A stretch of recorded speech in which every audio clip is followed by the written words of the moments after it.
Good afternoon, everyone, or good evening, as the case may be. Welcome to another episode of the Hamirpur Tales Hour. And we are very blessed and fortunate to have with us as our guests Jeanie and Hughie MacDonald. And they hosted Pukar in Menlo Park, California, at their home.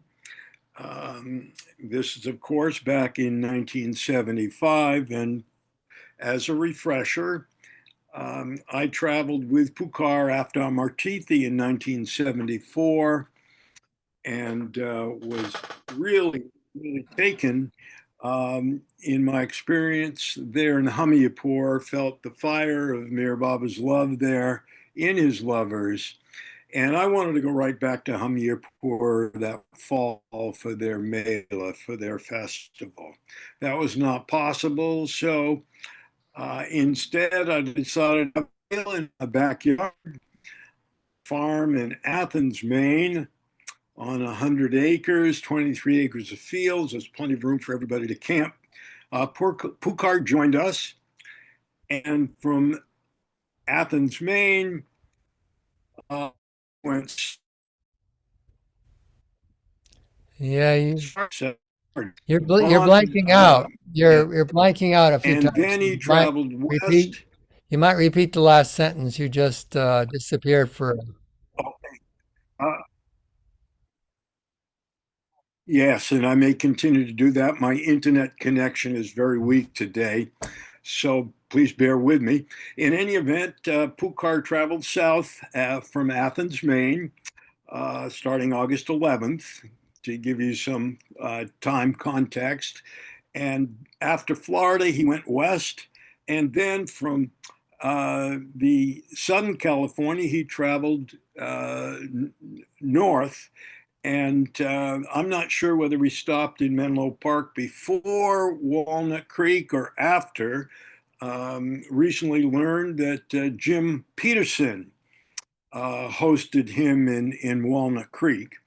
In any event, delighted to have Jeanie and you with us today, and looking forward to hearing about your remembrances of that special time with Pukar. So, what were your impressions of Pukar? Uh, I just realized I hadn't plugged my computer in, so just let me plug the Oh, computer in. There we are. Okay. was that one of your magic? Was that one of your magic tricks? Must be. You It's, come it, across. it's electrifying. Whoa. How did it go without being plugged in? It does have a battery. Anyway, just a slight background. In 72, we went to India the first time. And that resulted in people saying, we stayed at Vilu Villa, and resulted in people saying, oh, you're a couple. Are you married? No, well, you should get married. Or there was a lot of encouragement getting married. So, sure, we were very obedient. So, we went back to the US, and we had, when did we move into that house? The year before or something like that. So it must have been all happened in 73, probably. Yeah. Yeah, well, anyway, it was a rather new house to us. It was a rental, and so we moved in there and said, well, we'll get married there. And so we had a really tiny wedding with just Jerry was there. four people, and then there was the minister, who we convinced to read us our vows that we wrote ourselves from Baba. Basically, Baba's discourses on marriage. We included a lot of that stuff and sang Chattanooga Choo Choo on the guitar, and Really, I just don't a remember bunch that. of who knows what But it was. we were we had, there's a thing you got from the government that gave you a number Your for your license. marriage license. We were number one on a new issue or whatever. Yeah, we were the number one marriage. They had That was they funny. rolled over. So we have this rental, and I worked at Stanford, so I went from this rental to Stanford. You were Usually doing graduate work. You were finishing your graduate degree that year. at that time, yeah. Yeah. So going on my bicycle back and forth to Stanford. And this place is in Menlo Park, right across the creek, basically from Stanford. And we had meetings, Baba meetings, At our house. that had formed in around 1969. Mercer Dews encouraged Kathy Wiederhold to form these meetings. And at one of the events, They Mike. started in '68 before Kathy. Yeah. That guy who Well, was an art graduate yeah. student had them. Jeannie was part of an earlier Baba meeting, but the official Meher Baba League started in '69, or the meeting was for that. And that's actually at the meeting for that meeting is where I learned that Baba had dropped the body. I was so disconnected from people in the Baba community. I knew that there were people out there and saw various Sufi plays and so forth, but I didn't know that Baba dropped the body. Someone told me, "Hey, I heard Baba," and I said, "No. He's not going to die, according to the Awakener magazine, until 74. So I have time to actually get there." In any case, so this place was there, and we had picnics. Berkeley people and Sufis would come to the picnics at the International Center at Stanford, and we'd have ice cream, outdoor picnic, and so forth. So we were connected that We way. went to Duvenick Ranch that time. And we went to Duvenick Ranch and had things there, plays. I played the great Avatar that in 700 years came out of an egg, written by Kathy Wiederhold, and there we are. So this place was there, and we were a sort of a Baba community of sorts. And that's where I don't know is that somehow this Kumar, who are we talking about? Kumar. No. What's his name? Pukar. Pukar. I think Prakash. No, Pukar. Pukar. I heard, oh, Pukar, he does poetry and so forth. Who is that? Whatever. Our group was known, and I was maybe the head of it or the most reachable person. And somebody said, "We'll bring him by," and that's what I remember. And if you can remember, in '75, because it's after we got married, we're in this house that we got married in, and Pukar shows up, and I really don't know who would be, but it's somebody. Could be in Jack Small for all I know, because he used to be in that area. Yeah, he was brought by for an afternoon. He sang his bhajans or whatever songs he sang out under our fig tree, and then we had a little meal for him, and then he left. It was just an afternoon. No, not quite. Yeah, it was an afternoon. He came, and I thought we had a lunch, but there we are. All I remember is he shows up at the door. I had my Wollensack recorder from Stanford, because I was part of a lab there that he had that Wollensack, so I borrowed it. And somewhere must be a tape of him. I haven't. It's not marked that I know of, but I do know that I have some old tapes from that time. He came. He sat there. He came in, and I know that we had a fig tree out in the back, and we went out there, and Betty, you remember, we sat around there, and we had a little thing where do you remember him singing, Betty, or do you remember him singing? Definitely singing. That's all he did was sing songs. He just sang songs. He didn't talk to us much. I don't think he spoke English. English, he did, but I don't remember it. It wasn't real easy to understand. Yeah, that's the problem. It's like I didn't understand Hindi. I wasn't fluent with Indian music or Indian bhajans or poems. So all I can tell you is, did he speak English? I don't remember him speaking to us in English particularly. Yeah.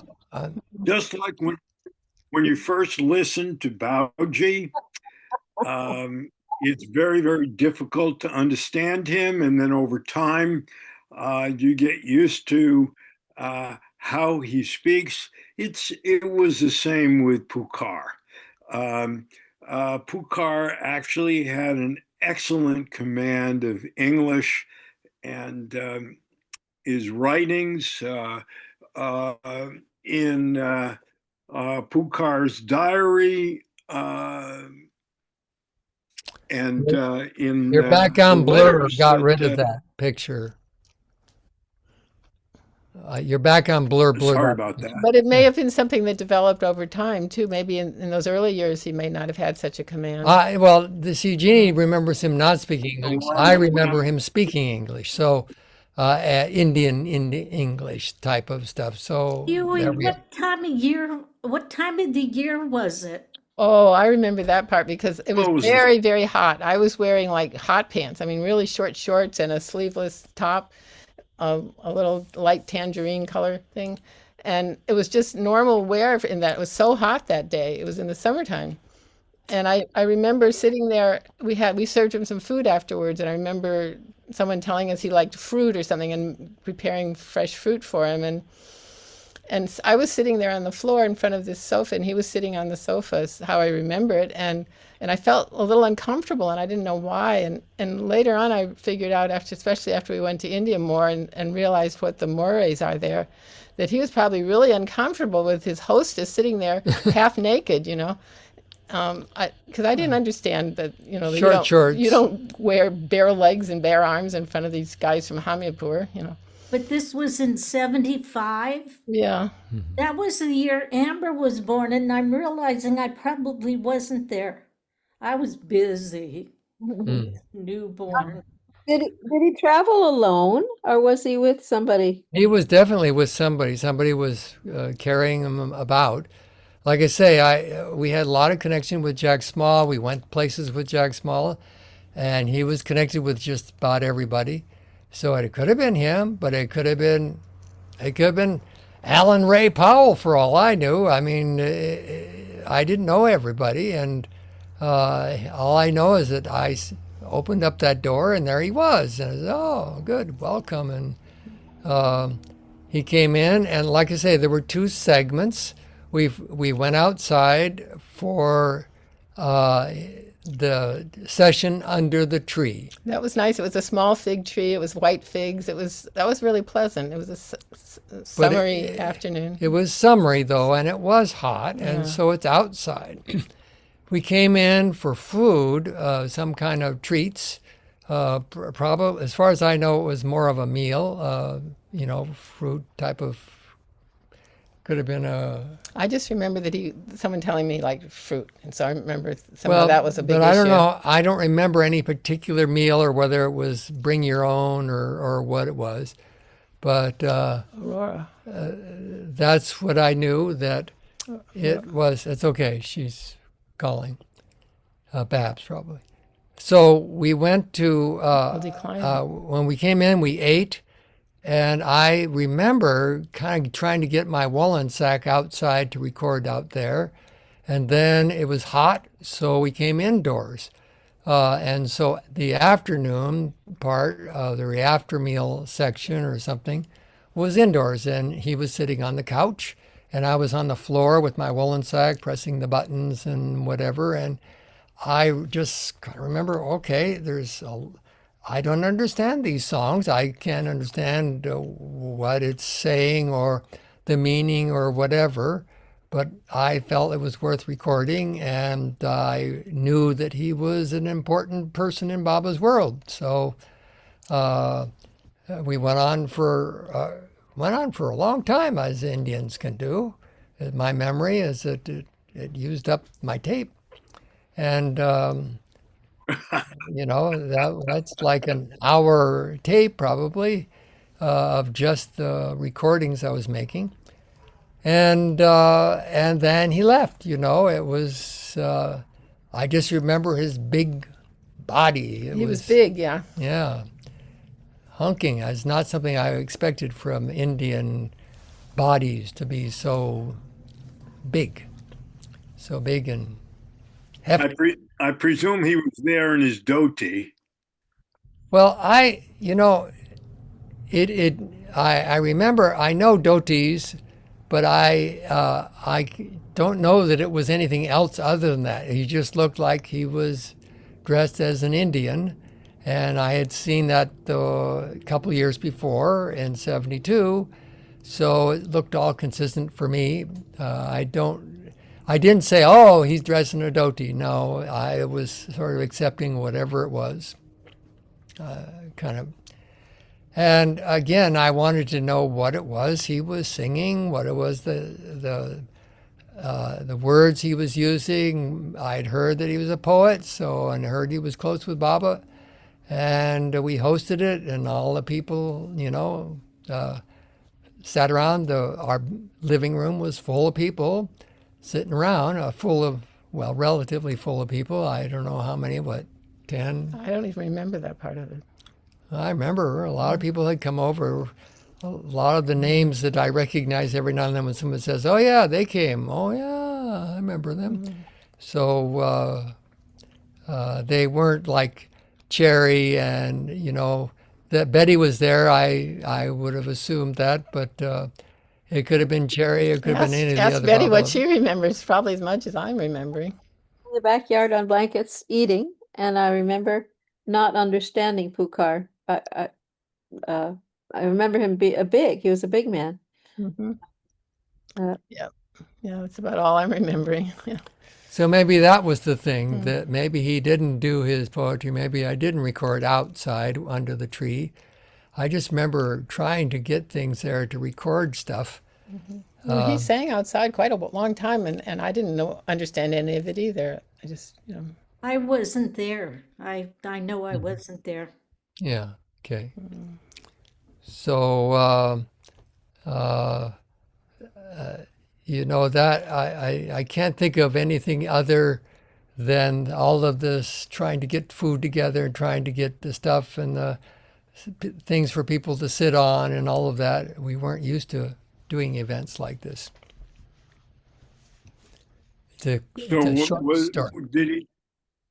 did Pukar make any kind of lasting impression on you, being there in your home? Well, I'll tell you that when Alaba came to when we bought this place, and Alaba came, he's a real noticeable person. well, we're more familiar with the whole world. That was much That more was recent. later. But what I'm saying is, when he came in, he was impressive to me. He seemed to be singing from his heart. It was like something, but I didn't understand. I didn't understand that cultural world. So it was like, okay, nice. And I enjoyed it. And he seemed to be, the fact that he was connected with Baba and his attitude, it was a wonderful event. I remember feeling really good about it. I And remember Pukar. I mean, not Pukar. I remember Alaba. yeah. He was fiery. I remember that too. Well, that was at this house, and this is the rental. Our first rental spent 5 years, 6, 3 or 4, 5 years there, and the fig tree gave us figs, and the backyard garden gave us bamboo and vegetables, and we had our typical first job at Stanford work to do, and a lot of Baba events. It was full of Baba events. It was the honeymoon period with Baba. There was just this wonderful feeling about Baba being this magical, wonderful person in our lives. And any talks we went to, Adi would come through, and some of these other people came through, and it was just a wonderful richness. Pukar was probably part of that. We probably felt really happy having him there and the energy and all that, but it wasn't something I really understood at the time in some sort of intellectual way. Mm-hmm. And it was 50 years ago, so the memories aren't real crisp or sharp in this moment, in the sense that you're not sure how he got to your home, and he didn't. Now I'm learning that he didn't stay overnight.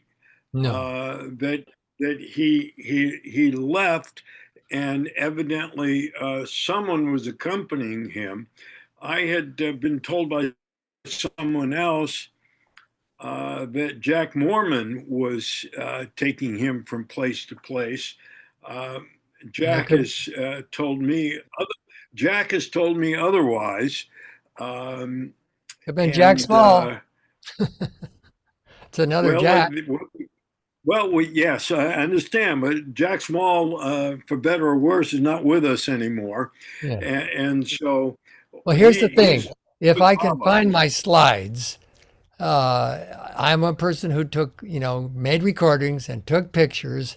And those days I took slides. So now I looked for some bag of pictures, but I realized I didn't take pictures in those. I took slides. So I had to find something that would project slides and allow me to look for them. But if I remember taking pictures at that time, but I often did take pictures. So if I do find it, I might be able to tell you who was there and who was accompanying him.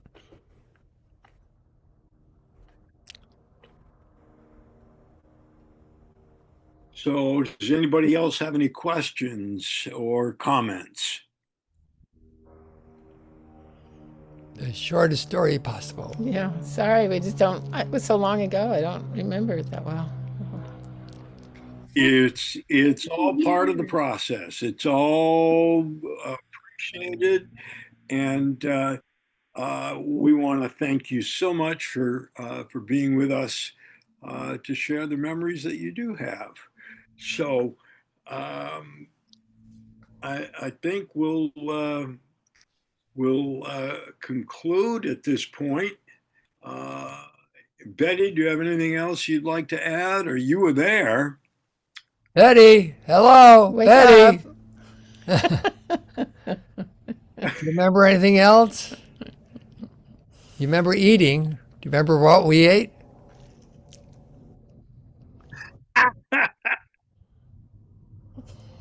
Figs. You're muted, Betty. Really don't. Just have a picture in my mind of blankets in the backyard. Yeah, those were the days. I remember making ice cream for the outdoor picnic Wow. with the Sufis and Baba lovers from Berkeley. For all I know, Ron might have even been there. I don't. When did you come to the Bay Area, Ron? April of 76. Oh, You okay. weren't here That yet, would have been the no. next time. That was the Dubnik Ranch. We had the ice cream. Yeah. No, that was at the International Center.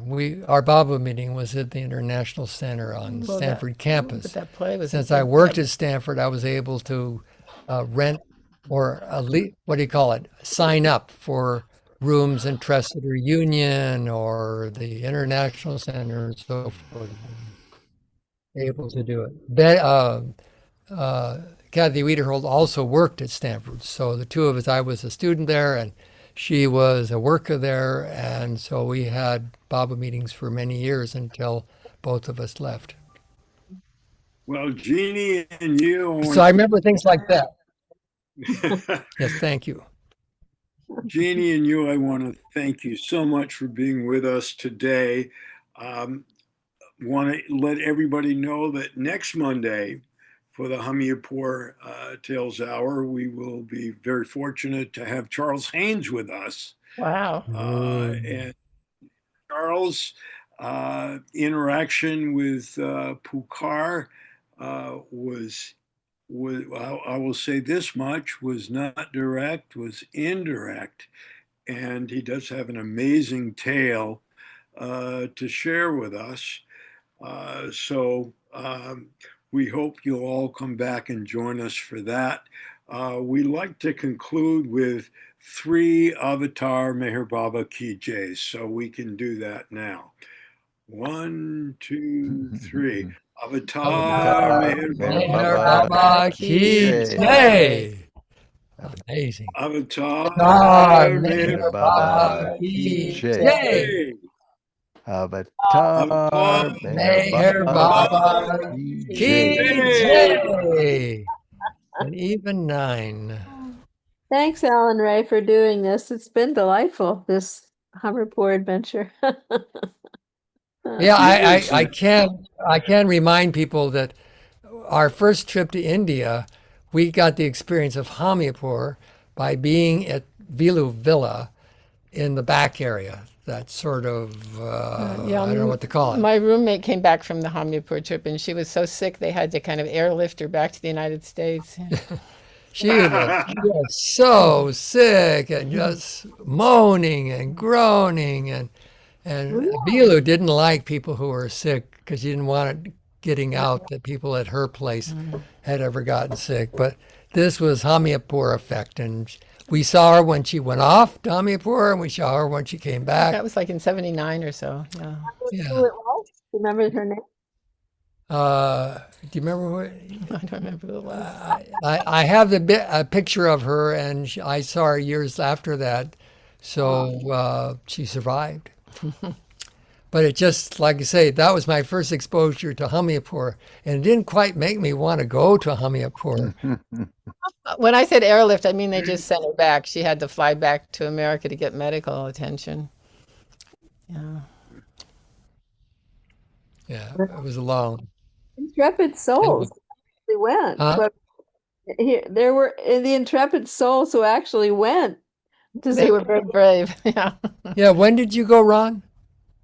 73 73. Okay, Yeah. so that's the year afterwards. for the November celebration. But you didn't get all sick and No, it horrible. wasn't. Yeah, I 72 was that sick. got sick. It was I was 71. sick even before I got to India. Oh. I got a bout of food poisoning at a Chinese restaurant that I had gone to since I was a kid. And I got on the plane, I started getting sick. Oh But my, yeah, it was part of Baba's work Mhm. to get me. I had so many different things wrong, but I survived. I had experiences, and You're now immune to everything. they didn't have to ship me home in a special ambulance or anything.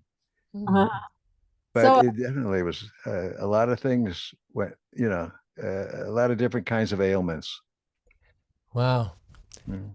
Well, I saw them, and for me, all the melas, and occasions to go to Hamirpur happened at a time when there was Amartithi work, there was Baba's birthday work, there was work, and so I never had an opening. I never could come from work soon enough to go to one of these events, or could get away at the time. So it was a side of the Baba world that I didn't get to see at that time. Did you travel to other places at other? Well, you always went the same time of the year, but did you ever go? Jeannie travel to- traveled. Jeannie, Well, I went to Alora Junta. I went with Minu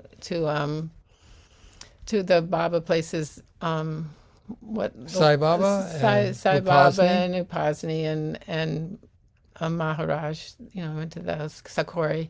In fact, Yeah, those were pretty close Godavari by. Mai was still alive when we went to that one. Yeah, it was nice. who was that? Who? It's Godavari Mai, the one that Upasni passed on.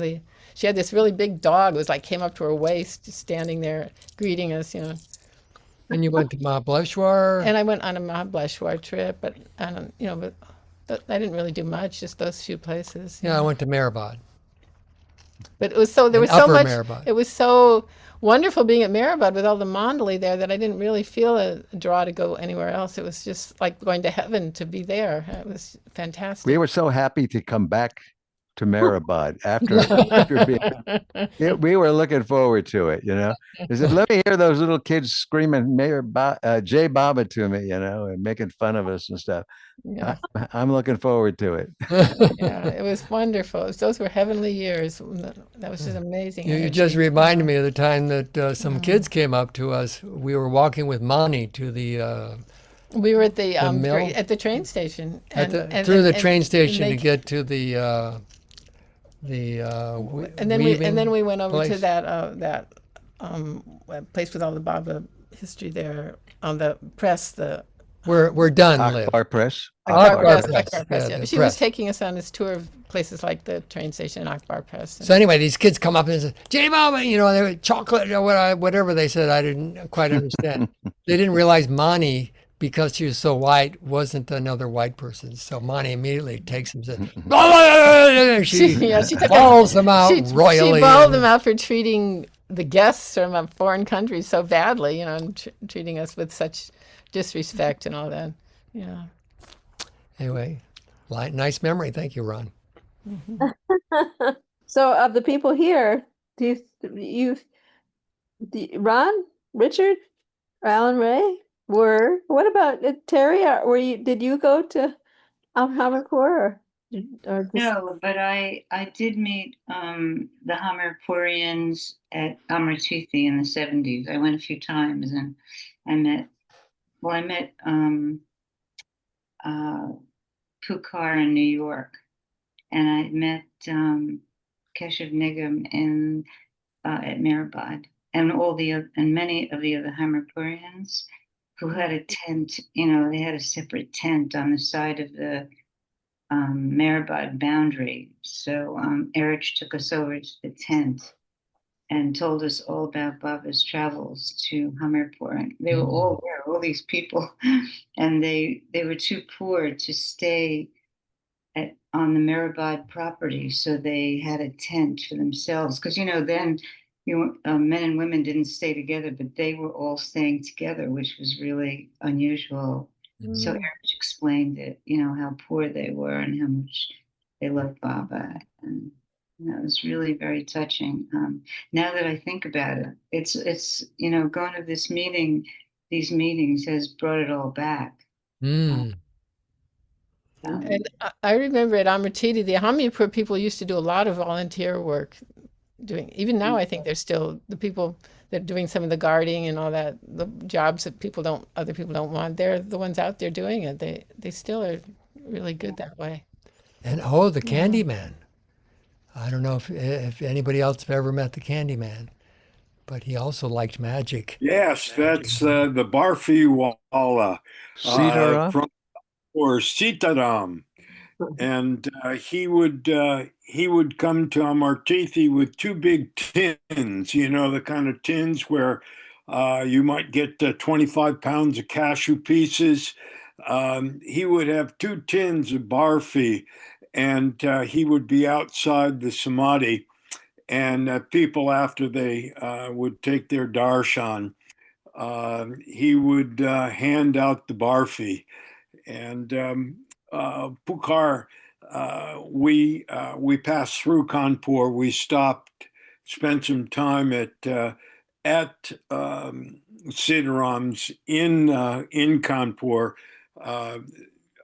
alone with Pukar in '74, and then with a small group again in '77. I did want to mention, for those of you who don't who are not aware of this, Terry did join us. She was part of the 125 at the Maine Mela, and we were so fortunate to have her there and everyone else. Yeah, with Pukar, of course.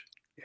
Well, the Candyman, the year I was told this is going to be his final year. He was having disease problem, maybe heart problem, I don't know what. But whatever, I sat, like you say, they had their own little tents and so forth, and he would bring me in and say, sit down, and he would show me a magic trick, say, show me something, and he'd show me something. And he, as a parting gift, he gave me his vest. wow. Magic vest. I didn't think it was quite appropriate to be having It was his that vest. khadi cloth, wasn't it? That handspun stuff. Well, it could be. I didn't know what it was. It was a nice vest, and so it was like a little magical vest. Hughie, did Sitaram seem somewhat must-like to you? Because that was the impression that we got at the anniversary in 73. He was around, but he was very strange. Well, maybe CD-ROM is different than the person I'm talking about. Could 'Cause be, could be. all I Yeah. know is he made where you take sugar and butter, and he freshly made that, which is a barfi like thing. It's not gulab jamun, wasn't it? It was the expensive milk and sugar and I suppose there might have been something else, but I just remember it being very creamy and huge buckets, tins of it that he passed out to everybody. He did all of the stuff for that Amartithi. That was his thing to do. What year was that? No, I don't know because the first year, We weren't there for Amartiti. This our first time at Amartiti was 69, I think. 69. I'm sorry, 79. There you go. Okay, so it could have been 79. So I don't know because all I know is that it was going to be his last time, and he did not have out of it. He was more of a grifter. Hey, come on, show me. Look, pick a card. Pick the card. Pick any card. He was a lively, fun person. And hey, show this guy. Come on. So if CD-ROM wasn't that type of person, Yeah, I don't think it was the same guy. okay. But Amartiti back then, like Are you sure 79 in the Amartithi that you were there? 'Cause Well, I was there. We were there 78, 9. No, 79 's a- And if I managed to get away long enough to go to an Amartithi, Oh, you might it's a not have been there. So it possibility. would have been 80 because we went in 79. That's what I was thinking. Yeah, it would have been 80. Sorry. Okay. It was our 79 trip, yeah. And it was a much smaller crowd then. We just walked around the Samadhi and we just used that small mandap for the stage. That was before they started using that large stage down below. It was very different back then. It was much smaller.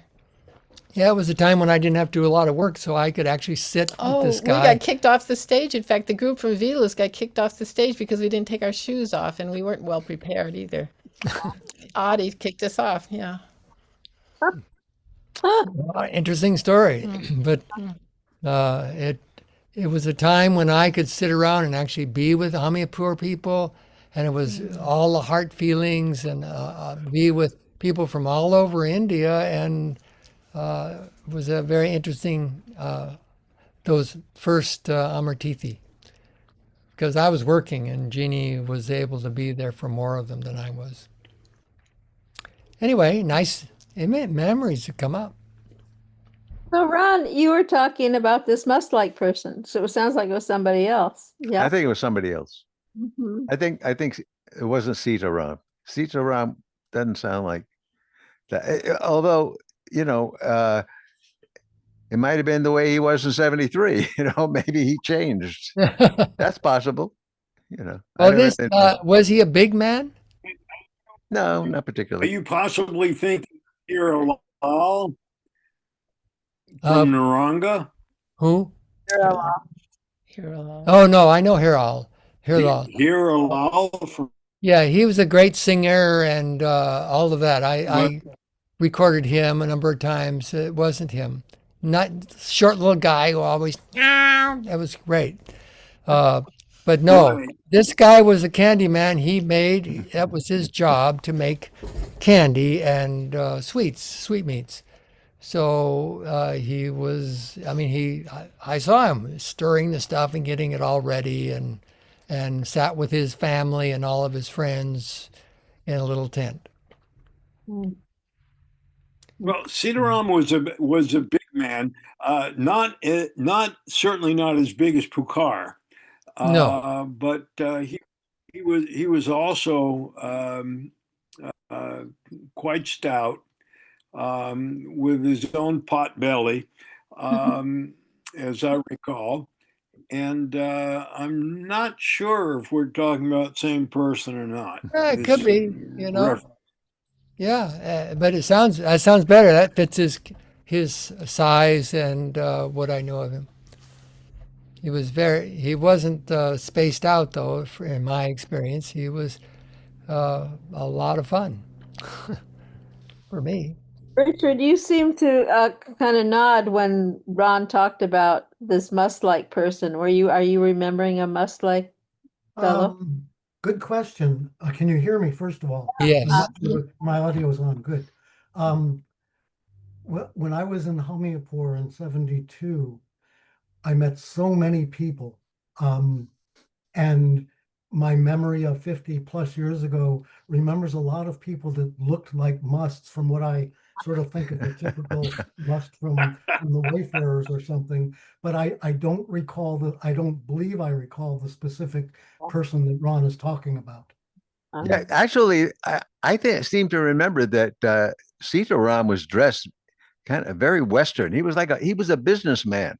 First and foremost, I think he was a businessman, but who fell in love with Baba and then kind of started acting like a must as a result or something like that.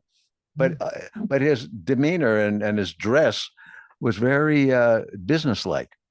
Even at these at that Hamirpur festival. Interesting. Well, I'm sure Yeah, Ray he Allen Howard. packaged his Cedron packaged his barfy in a flat rectangular box, and he had in Hindi he had the Master's Prayer right on his boxes of barfy. Cool.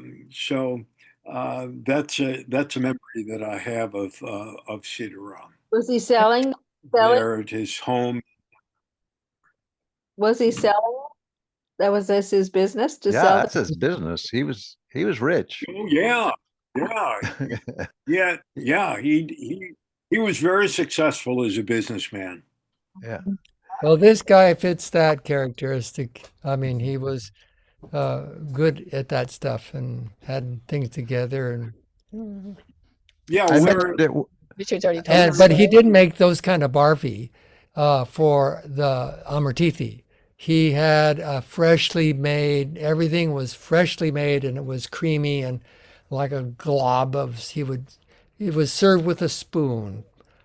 Blop, blop. So barfie is usually made into more bars and so forth. But this was maybe a fresh barfie or some other name. I don't know. It's whatever he chose to do. He So, made with real cream and real butter and real stuff, highest quality.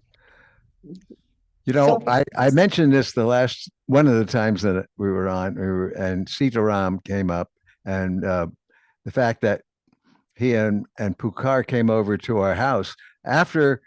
I think maybe we had something to eat, or maybe we went out to eat. I can't remember, but we did go to a shopping district, a kind of a high-end shopping district that was just several blocks away from where we lived. And Sitaram was really into looking into the store windows and everything. He was excited about all the things he was seeing. And Pukar got so fed up with it because Pukar was just the opposite. Pukar was a communist, and he liked everything very simple, and he wasn't into, the capitalist deal. And so I think that's when Sitaram went home after that. He left. Nice. has Richard already shared all his experiences in 72? Have you already shared them with this program? Hi, yes. First of all, thank you for sharing your lovely stuff, memories today. And yes, a couple of months ago, Alan Ray interviewed me in my 1972 Hamirpur Tales. I'd be happy to answer more questions if you have any, or I think that the day on that you could find on Babazoom was March 18th. Thank you. We'll write that down. Thank you. We'll have to look Thank at you. it. Ron, what city were you in, you and your wife, when you hosted Pukar and Sitaram? Miami. Well, Oh. Coral a part of Miami, which is called Coral Gables. Really? Wow. Yeah, we had in our neighborhood. I was going to say that Hermes, right? was our neighbor. He lived around the corner, but I have a feeling he may have moved to Myrtle Beach. Yeah, he must have. Because it was in 75. But it was a little place where they lived. Hermes and his girlfriend lived there, and then we had about 4 Baba lovers living in one house for a while in that neighborhood. And this is where they came, Pukar and Sitaram. Yeah. I don't know if they went to other people's places. My memory is not that, just I remember just a few little tidbits. We just had a program for Tom Decker of the whole the whole Florida group was what they were. You might really enjoy seeing that, Ron. I did. Oh, you did. Well, Oh. I saw part. I haven't finished it yet. I'm halfway through. Well, we do know that once in Florida, Pukar ended up going to San Juan, Puerto Rico Yeah. as the guest of our Arsenio Rodriguez. And Betty has interviewed Arsenio a couple of times now where he shared not only his experience with Pukar on the Hamirpur Tales Hour, but also just many other of his own experience being with Baba all these years. We are coming up shortly. The top of the hour, we have the evening arti. So we've concluded our Hamirpur Tales. However, it's been great that everyone has stayed on to share more remembrances. But in a couple of minutes, Betty is going to pull the plug on all of us here. So be prepared. I don't think I will. I'll just stay on. You guys will have to depart because then we'll have to get back on again. And it's close enough that Yeah. Well, you got to end the recording. oh, you that would be good. Okay. I can't. I'm not logged on as the host because of my poor internet connection. So Okay, great. Thanks, Alan Ray.